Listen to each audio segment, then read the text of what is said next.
The following program is brought to you by our Patreon supporters. For as low as $1 a month, you can get episodes of Journey of Wrestling a week early and more. You too would become cool, just like Drake Starstorm, Thomas Austin Jr., Kitty Holbrook, DG, Destrucity KTL, Passion Killer 711, and our Trash Elite, Rob, and the reason for this episode, a guy from Ohio.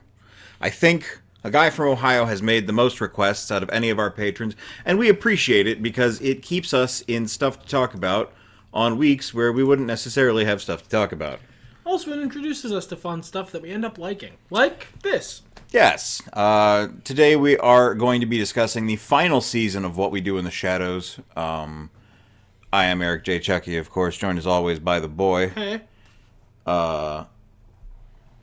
Still getting used to the new intro on the podcast. Yeah, I like starting with the patrons, though. That's good. Yeah, it's, I don't know. I don't know what the terminology is. Celebrate the people who brought you to the dance. Yes, yeah. I was going to say something cynical and jokey about it, but no, genuinely. I'm very grateful for everybody who gives even just $1. Like, it's nice to be appreciated. It feels like all the work we put into this, just finally getting celebrated, and that's super awesome. Before we do start talking about What We Do in the Shadows, though, we got to talk about what's crumpin'. What is crumpin', my dude? It's been... January's always weird because we record a lot of stuff in advance for January, which is basically not how the rest of the year works. It's just not... We like to be more topical than that. We have trouble arranging for stuff to record that far in advance. And if we go too far in advance, we forget the podcast exists. So it has happened before, yeah. But what's crumpin' has been over a couple of weeks, mostly between you and I playing a lot of Marvel Rivals. Yeah, it's a fun game. It's nice to have an Overwatch again. I agree entirely. It's a lot more fun to play with friends as well. It's been a long time since I regularly played games with friends. Occasionally, a good friend of mine will join me in some rounds of Warframe. And you and I, over several months at the end of this year, played a little Warcraft together. Not as much as either of us wanted to, but life got in the way. Didn't it just...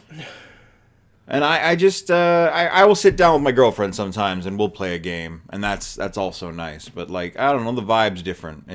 I haven't really played a competitive game in a long, long time. Yeah, I think it's been longer for me. Probably, yeah, because I was playing League there for a little while. I completely backed away from basically all online competitive games. I'm old and I'm slow and I'm not as good at them as I once was. And I can still remember when I was better. And it makes me sad. Marvel Rivals counteracts that by being incredibly fun to play anyway, and low enough stakes that I don't care if I drag my team down a little bit. Yeah, usually you don't though. You get MVP pretty frequently as healer, and that's worth mentioning. I love healing. It is, as I've said many times on this podcast, my favorite thing to do in both video games and tabletop RPGs. I love being a healer. It rules. What else I've been doing that isn't working on future episodes of Violent Profiles. First Wednesday of the month, every month. The next two are going to be, the public ones anyway, are compilations because I needed some time. But otherwise, we're about halfway through the year in episodes. But I was rewatching Roseanne, the original series, with my girlfriend, and we just finished that and crossed over into Frasier, which she ended up really liking. So we're about half a season, maybe a little more into that. Yeah, that's what's been crumping with me. That's what's been crumping with my compatriot here. Let us know what's been crumping with you down in the comments. I like that I can sound disingenuous and soulless accidentally. I'm a little wiped. Big day. Big role-playing day. I guess we did that too. I just started a new Wizards and Whites campaign today. That's another thing you can find on the Patreon. The RPG I made. One of two. They're both really good. Wizards and Whites is really good. And if you playtest it, please tell us about it. Yeah, we'd love to know. But I don't want to invoke the real podcast starts at Let's see, with the intro, I'm going to say about 5-10 comments. So let's get on with it. The final season. The final season. All the previous seasons have been pretty fun. I've liked some more than others. There were episodes especially that rubbed me the wrong way. There was a bigger gap, obviously, between this one and watching the previous ones because we watched the entire show after season 5 ended. Yes. So we shotgunned, basically, the first 5 seasons of this show. And in the interim, I feel like maybe that was a mistake in terms of overall liking the show. Because the time away and time to let things smooth out, I think improved my patience for some of the bits that I find somewhat tiresome on this show. You know, I might agree, but I genuinely just think this season was also less annoying. The parts of the show that I don't really care for historically, they never went that far with here. I don't know that this was the best season. In fact, I'd say it probably wasn't. I would say if it were just another season of the show, it'd be a solid mid. Yeah. But it's a good ending. It's a fun ending that's more focused on having a good time and seeing you off with good memories of this show than it is with big dramatic finales. Much more concerned with the first than the second. Yeah, and I actually really like that. We will be getting into spoiler Terry for this spoiler territory. Spoiler Terry. Did I mention I'm wiped? Spoiler Terry is a long time. They're going to tell you what happened in the show, bitch. He's a long time enemy of the podcast. Yeah, okay. We are going to get almost immediately into spoiler territory for this, a sitcom, whose plot does not matter. But in case that is something important to you, I want to give you a heads up. All right, that's our basic summary of how we felt about it. Good show, good season. I'd say if you're into any of the things it is, watch it. Yeah, and certainly if you watch the others. I didn't mute my Discord. Son of a bitch. Finally, I can. That was me. I can bring back the unprofessional bent. Man, did I mention I'm wiped? At least I acknowledged it. I hate it when I'm like watching something and they're like they don't say anything. But this person's energy is visibly different today. No. I mean, like, their Discord goes off, and I'm here going, like, or any other notification. I'm like, was that my computer? The only one that bothers me is when people don't feed their ceiling bird. That one bothers me. I don't know what that means. Smoke detector. Okay. Oh, okay. What? And they just let it go? Yeah! Yeah! I think maybe stop watching that content, Capitan. Back to Nandor's show. So we open this season with the return of Jerry, beloved character Jerry, who we all know from previous seasons of the show. Nothing else to say about this one, I guess. No, I mean, he's just, perfectly breeze normal. on. Definitely not a weird character they added in the last season who was kind of an insufferable jerk. Intentionally. No, not that at all. Jerry. We all love Jerry and know him. Actually, I didn't think Jerry was that bad. He was a pretty decent foil. They didn't dwell too hard on him and make him. No, he was very much a background. It was a good joke. It was what if all of these lazy, good for nothing layabout vampires actually had a guy who was actually motivated. We are going to be looking at this episode by episode, but I wouldn't mind just tackling the whole Jerry plotline here right now, if that's okay with you. It's fine by me. I feel like what they did was basically set up a punchline with Jerry's existence and just sort of dip in every now and then and remind us that the setup happened. So we could ultimately get the punchline of the vampires of New York have decided they like the shitty layabout thing better. Fuck off. Yeah, they've all decided that that's way better. Fuck conquering the new world. Why would we bother? We're fine. I kind of dig that. And then the conflict, as minor as it is It's pretty good. It's pretty fun. Yeah, has a fun punchline, has a fun little conclusion. All things told, pretty good. Guillermo is living in the garden house, shed. After the events of the previous season, where he was turned into and then he turned into a vampire and then back into a human because he found out he didn't actually want to be a vampire, he quote unquote left the house. We find out very quickly that he is in the shed. He has taken over poor Laszlo Cravensworth's wank shed, and turned it into a little I live in a shed bungalow, like that one episode of Welcome to the Loop. And just like that episode of Welcome to the Loop, it's somehow more sad than him living in a cupboard under the stairs. Yeah, it was a good way to just... It felt very, I'm here, deal with it. Of, we need to have Guillermo back here. A lot of this season feels like they might have had different ideas at first, but, knowing that it was the final season, they sent a very specific message. Now, that's just me... No, I agree. It definitely comes through in that the message was like, yeah, it's the final season. Not everything. We're not amazingly invested in everything being carried over and making absolute sense character-wise from previous seasons. Not that they ever have been. No, we are less invested in it than usual because we're just wrapping things up, having a good time, telling some funny jokes. I'm gonna need you to get all the way up off my back about it. So yeah, pretty good return. On the second episode, we see the other major plot line through the season, which is that Laszlo, with the help of Colin Robinson, create a Frankenstein man. A Cravensworth's monster, thank you very much. He thought of it all on his own, and he was the first to think of it. Yes, of course. How could I be so foolish? So anyway, this Frankenstein's monster... I liked this one with the cab rides and all that. What a banal thing to say, and yet here we are. So the cab rides he's referring to are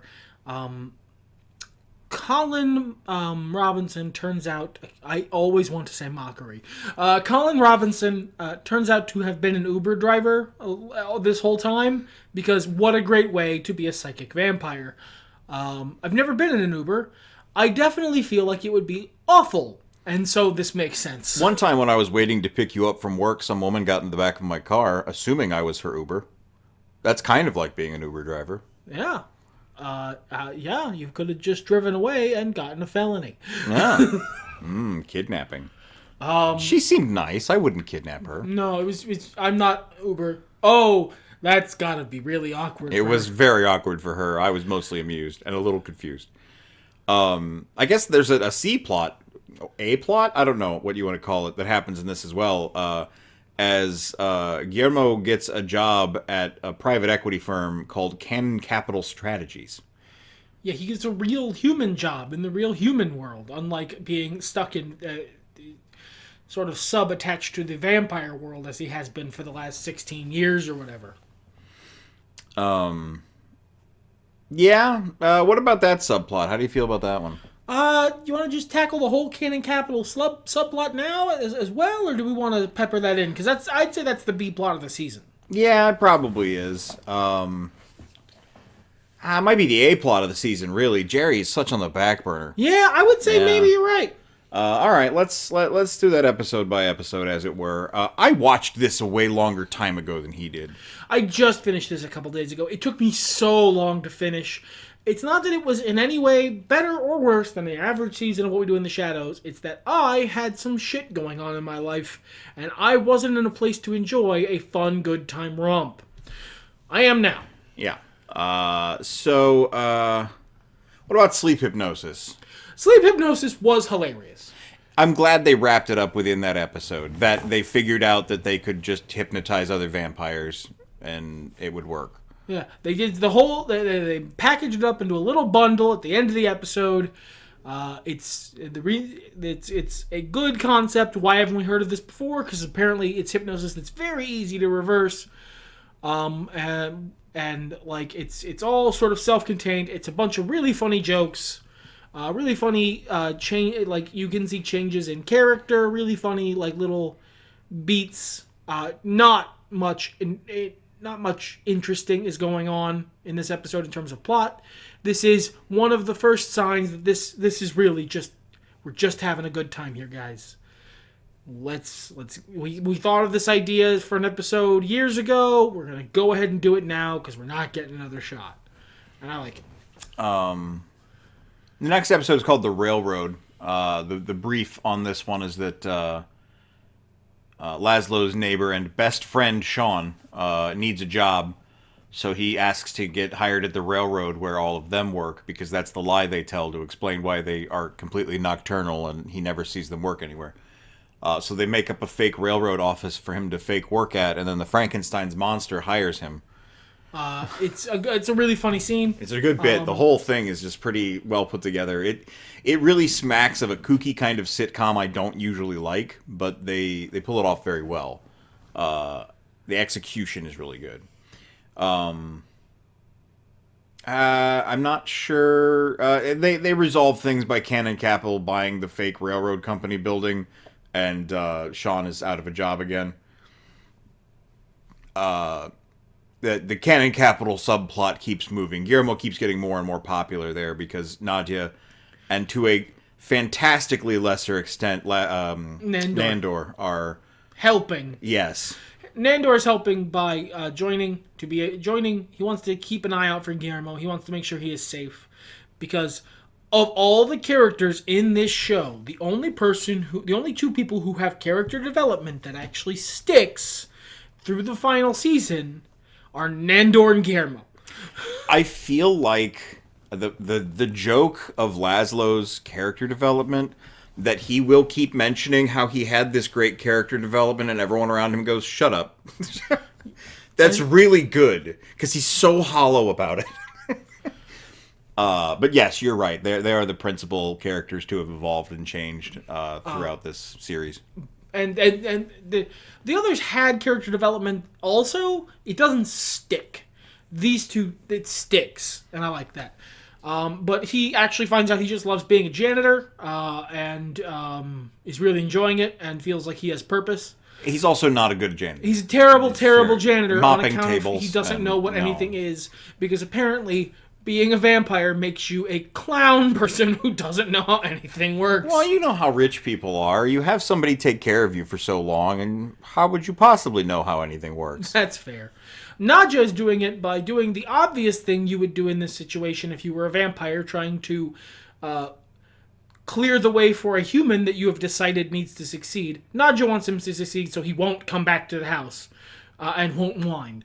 So she kills all the people who give him problems and hypnotizes everyone to love him. It just is what you would obviously do. The next episode, Nandor's Army, I thought was pretty good. Not only in that it was a fun and interesting episode that was slightly off of the usual formula. Nandor had to be fired as a janitor because he's not a good janitor. And also he's weird and was giving everyone bad vibes. Right. So he forms a small militia of former employees, and they're going to fight to take Cannon Capital. For the entirety of the episode, up until like the very end, it is basically stated, implied, and clear from the episode that his quote-unquote army is just a bunch of mannequins. He took over an old clothing factory that Cannon Capital had bought and made defunct. And he's gone completely bonkers nuts. He's off. The cheese has slid off his cracker, and he thinks he's commanding an army of mannequins. The others try their best to convince him that he's gone crazy, and when they can't, they just throw chains around him and take him away. At which point, his actual real army of real former employees of this company, Cannon Capital, screwed over, find him and demand he be released. And everyone was like, wait, it was real? Did you hypnotize them? And I love no, I'm just a really good general. Yeah, I actually liked that because it shows, him being capable when he's usually the goof. I don't know, that was nice. What about Laszlo's father? I like this episode. What were your feelings on it? Laszlo's father, I like. It was, This was the Laszlo's father shapeshifters episode, right? Yeah, this also involved the Airbnb that was probably full of shapeshifters. Probably, definitely. And I liked it just fine. I think Laszlo's father did a really good job of being, yeah, this is the exact kind of shitbird who would create Laszlo. He had a bit of that old money asshole stereotype that we've come to love so very much in the modern era as well, that I appreciated. There was a possum in this episode, so 10 stars from me. And that's how I feel about that. Moving swiftly forward. No, there was another thing in there where they did the how can I trust you bit, but it didn't overstay its welcome. No, it lasted just long enough to be funny, and then they just sort of moved on. There's a lot of times in comedy where they start a bit and I internally groan and set a timer. This season never exceeded the timer, and that's damning with faint praise. This show does actually have a pretty bad record of exceeding the timer. I feel like that's just comedy in general. I'm not really into modern sitcom style comedy, a lot for that reason. Also because a bunch of them just aren't funny. I tried to watch The Middle. By choice. Yeah, that's not a humor show. This is a funny show. This is a funny show. I laugh at this show a lot. And I really liked the Laszlo's father episode. I liked the competition and sort of sad ending with Colin. Bittersweet, perhaps. This is one of those times when you can see the little embers of Laszlo Cravensworth's character development from previous seasons still being there. Not just in that he brings it up directly in this episode, but like just his behavior toward Colin and how much he cares for him as a friend. It was a good one. March Madness was also pretty fun. I like that they summoned a demon to chase the demon possessing Sean out of his body, and the demon was also just really into college basketball. What a great way to go with that bit. Yeah, that could have been so much easier to just be like, oh no, he just likes college basketball. Or maybe the demon became a problem because he thought it was legit. No, this was the best turn, I feel like. Yeah, it's just, he's not invested with the demon at all. He just likes basketball, and the demon also just likes basketball. And that's the joke. And also, Sean is not very smart because he has been hypnotized way too many times. Yes, he's got the brain scramblies. He's got the brain scramblies bad. He has a heart attack and goes to the ER, and Laszlo tries to take care of him there. That goes pretty funny. Another turn I liked is that Nandor has elected to decide he has feelings for the guide, which is basically just such a beautiful execution on this building storyline that they've been doing through the last few seasons, where Nandor may actually have feelings for Guillermo based on a lot of the things he does. And you can almost see it in the man's face where he decides it's the guide. It's very funny. It's not like a ship I push or anything. This is just a joke they're obviously telling. And also, Guillermo has, not Guillermo, Nandor has spent many seasons trying to find love. Yes. Trying to find... Yes. He brought his wife back, that didn't work out. He dated this other lady, that didn't work out. He dated this guy for a while, that didn't work out. He's trying to find a partner, and he has decided now it's the guide. Yes, the guide is not interested. Firmly and definitively not interested because she's seen all this happen and knows how it will go down. I also thought the Canon Capital plot here with Guillermo being upset he didn't have like an office persona, the blank guy. And Colin Robinson being, no, that's really important. You need one of those or you're going to die. He tries to help him out and then just beats the shit out of him. He just, like, for some reason can't stop himself. I like it when Colin is unreasonable. When Colin is just as much an old-ass vampire as the rest of them. Yeah, because he is more plugged in. He normally comes across as much more reasonable and aware of the world than the rest of them. He knows what the internet is. He knows how to work Amazon.com. He's an Uber driver. He has a job. But then sometimes he will do some kooky ass vampire shit, and I love it. It was pretty good. This makes Guillermo's office persona the Vault because he can keep good secrets and he doesn't sue the company because at the moment Colin was an employee of the company, I think. They were both employees of the company, and it was a bald white man beating up on a person of color who is also gay. So the company was like, oh, we're fucked. Honestly, getting the shit kicked out of him by Colin Robinson is the best thing that could have happened to Guillermo there. In many ways. P.I. Undercover New York is episode 8 of this season. This was a pretty clever one, too. There's a TV show being filmed just outside the house, and everybody gets excited or upset about it. One of the things that this episode does that also happened in the Guardians of the Galaxy holiday special, and I've seen it in a few other places, but those are the two that come to mind, is, for some reason, very often, when a show or movie or anything like that portrays someone who isn't an actor interacting with an actor, they hate them. They hate actors. They hate the concept of acting, and they think actors are the lowliest scum on the planet. That's like self-deprecating humor. Yes, I like it. Yeah. It's such a consistent through line that this is a joke all actors seem to be just chomping at the bit to make as soon as possible. I mean, it's not like we've never made fun of, podcasters. 2 white guys in their 30s deciding to start a podcast together. Hey, we were in our 20s at the time. You might have been. Yeah, you were too. Was I? We've been doing this for 10 years. Oh, shit, I was in my late 20s at the time. How time flies and hairlines recede. Speaking of things that are really old, episode 9, Come Out and Play, is a homage to the Warriors. The most boring interpretation of Homer's Odyssey that I have ever had the misfortune to witness. Genuinely a hot take. Many people really like that movie. It's got one cool line. He's right, just so I'm clear. His hot take is correct. And the gangs are really awesome looking. And this homage does the cool parts of the Warriors, a bunch of fun-looking gangs, and a trip through New York. Mm-hmm. That's all. That's the good parts, and they leave out the rest of the bullshit. Yeah. I was also worried this one was going to become like a late season, like end of the season plot that would be extended and nope. No. Looped in, same episode, with a fun, an amazing cameo from an actor from another prominent vampire series. I love it when What We Do in the Shadows does that.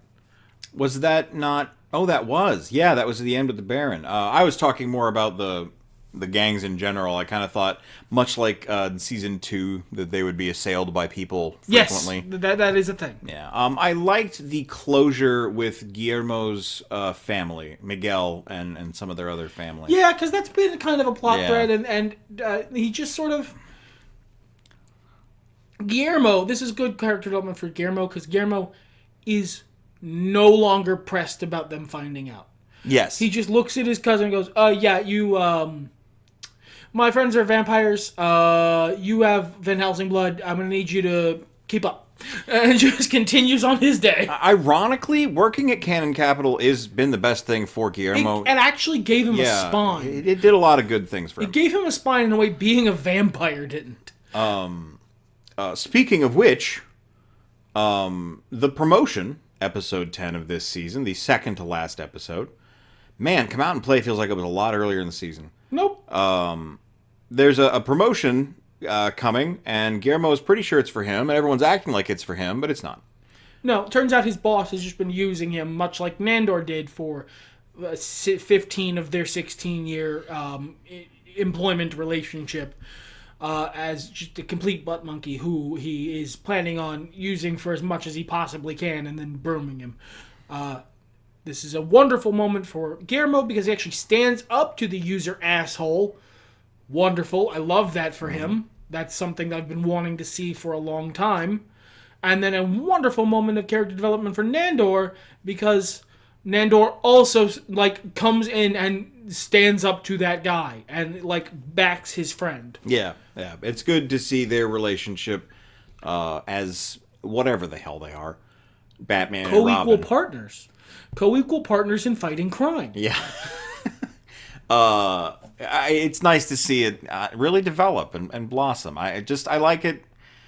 I don't think that good fiction has to have character development, but No, the rest of the Nadja of Antipaxos does not develop over this. She has an arc in this season of she gets her human job to get Guillermo ahead. Turns out she really likes it. She learns a lot about humans, and she actually understands Guillermo by the end of the season because she understands humans now because she had a job for a couple months. That's very funny, and it is a good little arc for her this season.